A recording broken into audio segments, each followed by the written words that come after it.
When you're baking in the tropics, we want cold doughs.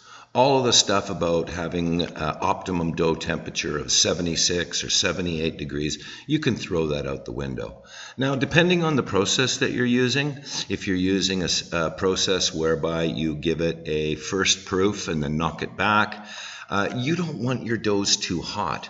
They really gotta be cool. Now, you remember that even using cold water in a mixer bowl when it is 85 degrees inside your home, oh, that could your final dough temperature, once you develop out your gluten, is going to be higher than optimal for sure.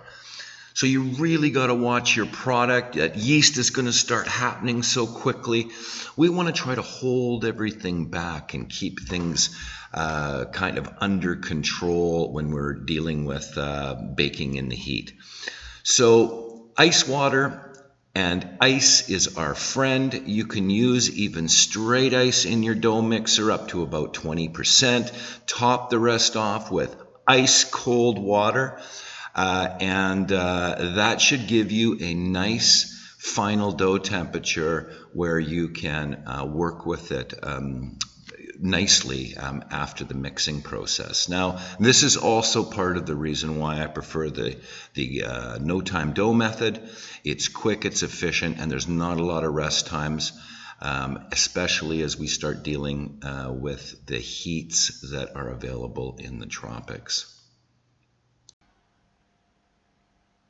Okay, now when you're talking about temperature control, please make sure you take into consideration everything. All right, it doesn't make sense to add room temperature flour to ice cold water. Okay, when you're baking in the heat, like I am, I'm telling you, my kitchen's easy 80 degrees or more during the day. 85, could even be more than that. Okay, I've never really checked it out too much. I just know it's hot in there.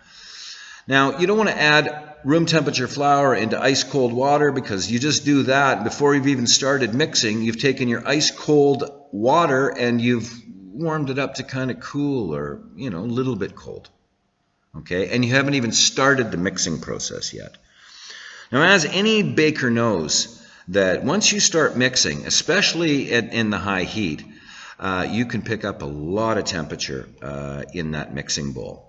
And so therefore, when you're baking in the tropics or in some place with a really warm environment, I also recommend taking your mixer bowl, if it's at all possible, and putting it into the refrigerator or even the freezer before you start mixing your dough. Keep everything cool.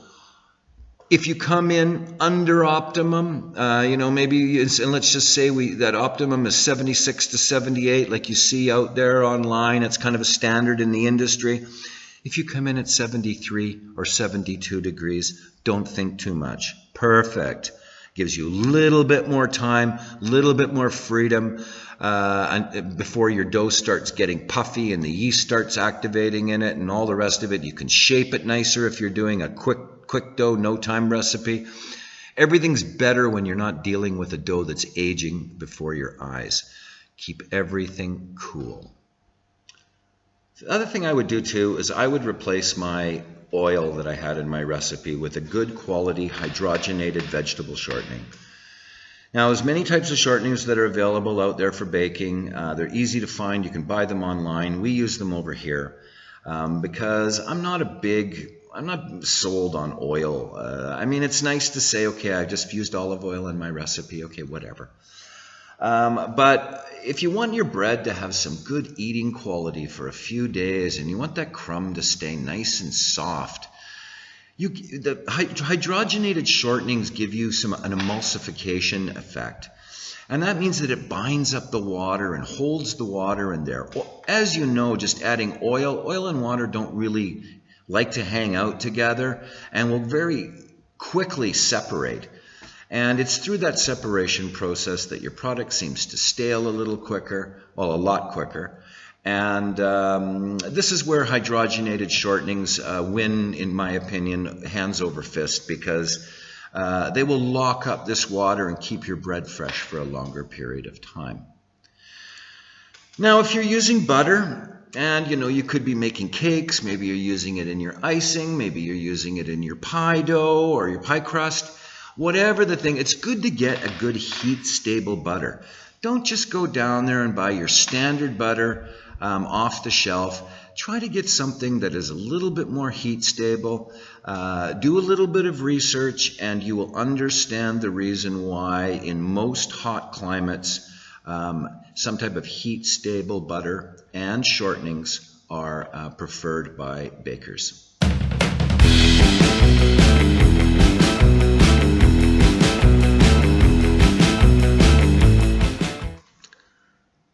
Now, I wanted to show everybody this little hack that we came up with, because I was sitting there with a couple of guys, and we decided that we wanted to do some type of a starter. We wanted to make a sour starter, actually, is what it was.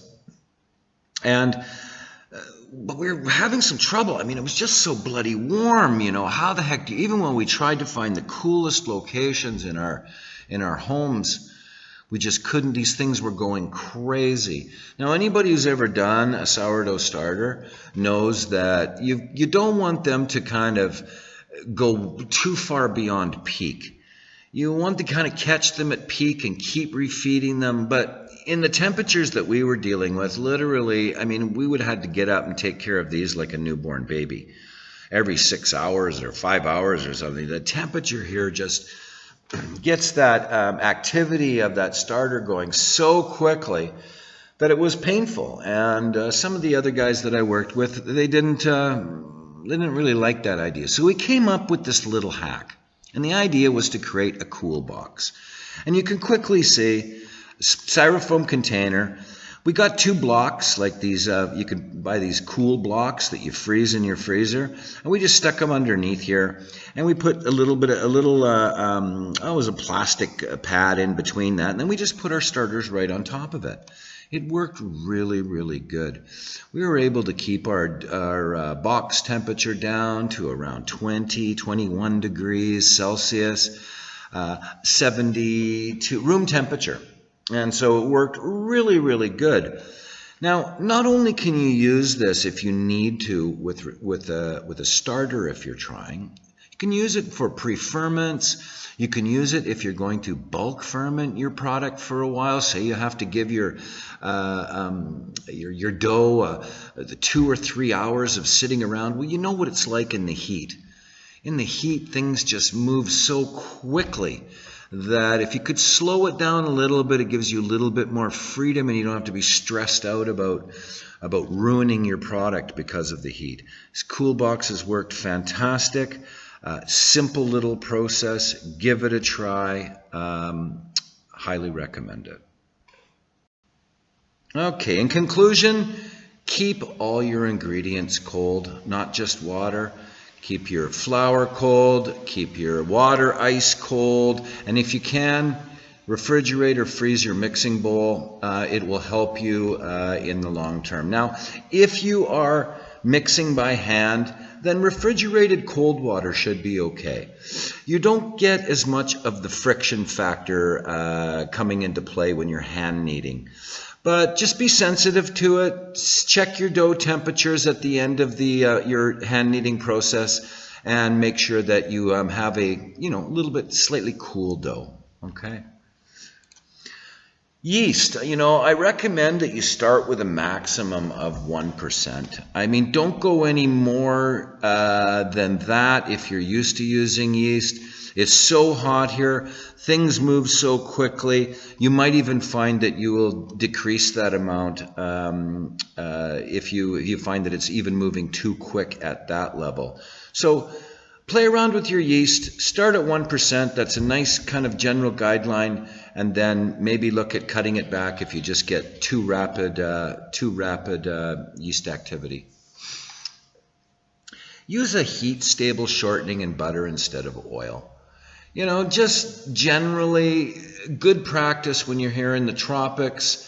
It's nice also that it stays solid at even warmer temperatures, and it's easier to handle and incorporate into your batter or your dough. Heat-stable shortenings and butters, I highly, highly recommend. Keep it also, my friend kind of made this mistake. Even in the tropics, you should cover your dough during the rest and proofing stages. Because even though the humidity can feel like it's really hot here, any type of a fan or wind blowing through your kitchen can definitely dry the loaf out. And he had some troubles with a skin forming on the top of his dough. Try the cool box hack. If you need some normalcy with respect to average room temperature, try the hack. It works great, and it will definitely give you some flexibility and a few more options to slow down the process or allow you to go to the full time requirements of the process. So there you go. Thank you very much for watching the video. I'm going to be releasing a lot of these little short videos, so hit that subscribe button, keep on top of everything that's coming out, and please drop me a line and let me know what you think of everything in the comment section. So anyway, thank you. See you next time on No BS Baking.